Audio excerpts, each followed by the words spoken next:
Hi, I'm Mike Badalero with BoatUS Magazine. Today I'm on my boat to show you how to use your trim controls. This is the button on your throttle that allows you to trim your outboard or outdrives up and down. The reason you want to use your trim is to optimize the running angle of your boat. This makes it more efficient and can also improve the ride conditions if the weather's gotten a little nasty out.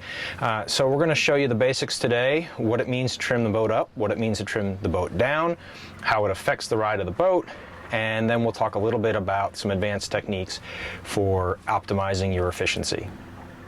The basics of boat trim. On your throttle you have a button that says up and down. When you trim the engines up, you are moving the props away from the transom. You're trimming engines out, so you sometimes hear it called trimming out. What you're doing is pushing the stern down, which makes the bow rise.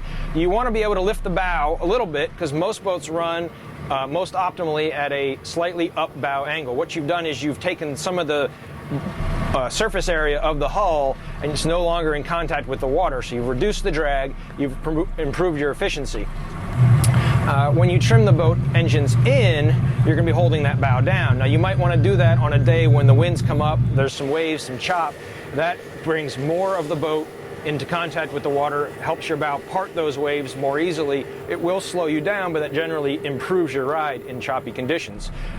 Now on takeoff, you want those engines trimmed all the way in because you want to hold the bow down as you climb out over the bow wave. Once you're on top of the bow wave, however, you need to start trimming the boat engines up because that improves your efficiency. And you can actually hear the engines change pitch, and usually the RPMs come up on their own because you've improved that efficiency, you've reduced that drag, and the engines are much happier. And that's what this looks like here.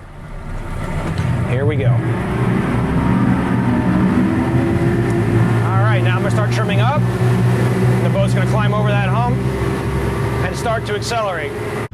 Once you're up on plane, you can find the most efficient running angle for your boat by trimming up until your bow starts to bounce a little bit. When you've trimmed up too far, your boat will start porpoising. It'll start raising and lowering, and you'll start to see that effect here in a second. It'll start pushing too hard and the bow starts to get this rhythmic motion like it's doing now.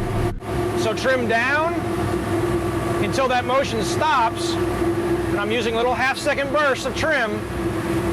Trim down until that motion settles out, and there it's just sort of settled out. And generally that's going to be your most efficient running angle, and you can check that on your gauges if you have a fuel efficiency gauge. Right now I'm running 2.6, which is about as efficient as this boat gets with these twin engines. You can trim down just a touch more for a little more stability. Now, if you're headed into wind and waves, go ahead and trim that boat down, and you'll notice immediately the spray moves forward on the boat, the shape of the wake changes, and that bow comes down. You're running flatter, and you heard the pitch of the engines change. My RPMs just dropped even though I didn't touch this throttle.